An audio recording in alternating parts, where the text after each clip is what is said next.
Hey guys, welcome back to Mobile Legends Quick Guide. So in today's video, I'm going to be explaining everything related to Guardian's Helmet. So first, this item has the highest extra HP and regeneration stats, giving up to 1550 HP with 20 HP regeneration. It has a passive that can recover your HP by 0.5% of your total HP while in combat, and it can go up to 2.5% when out of combat or after not taking damage for 5 seconds. While in combat here means only when you're getting attacked, so attacking enemies without getting attacked can still activate the maximum HP recovery. The healing from the recovery passive can be boosted by Oracle, and the heal itself isn't treated as a regeneration stats, so it can also be increased by healing effects like Flash of the Oasis and the support emblem. 6. High HP stats means it can be used to counter fixed through damage sources like Alpha, Gord, Leslie, and others, but keep in mind this applies to fixed through damage and not percentage HP based damage like carry. For item synergies on heroes, there are so many heroes that can make a good use of this item. First, Guardian's Helmet is a great choice for all roamers since they don't have to return to base to heal themselves, especially on those who tend to buy Flash or Oracle. So by just roaming around without taking damage, they can fully recover their HP, which means they can always be ready for the next team fight without wasting time recalling and walking back.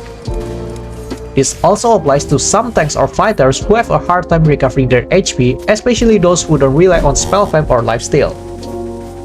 It can also be very useful for heroes with max HP scaling damage skills.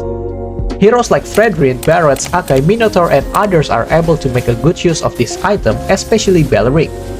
Not only do his thorns deal damage based on his total HP, his passive can also increase the HP he gains from items by 30%, which will of course make him tougher and allow him to deal even higher damage through his passive. To be honest, for me, tanks like Hilda or Franco can combine their passive with Guardian's Helmet to achieve some of the highest out-of-combat regeneration potential.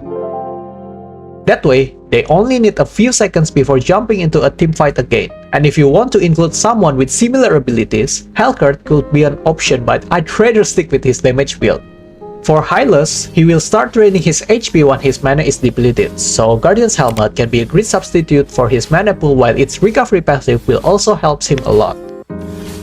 Moving on to item synergies. Well, I already mentioned Oracle and Flask, so let's just skip those two.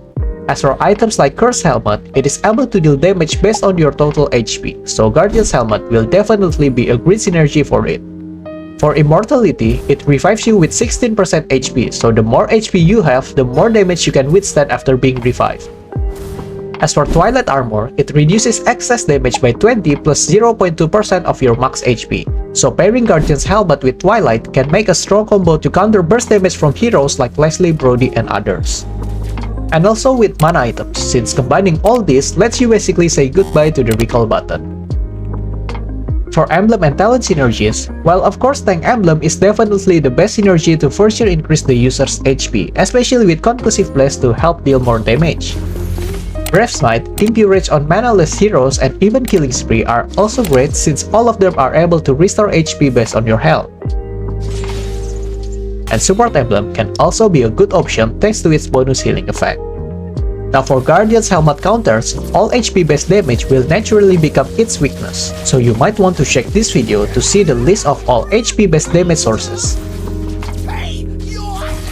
Also be careful of enemies who tend to buy Sea Halberd since they can easily trigger its bonus damage passive because the HP gap is just too much. As for Life Bane, I don't think it can really counter this item because Guardian's recovery passive will shine the most when you're out of combat, and it's pretty much impossible to get debuffed by Life Bane while you're not in combat.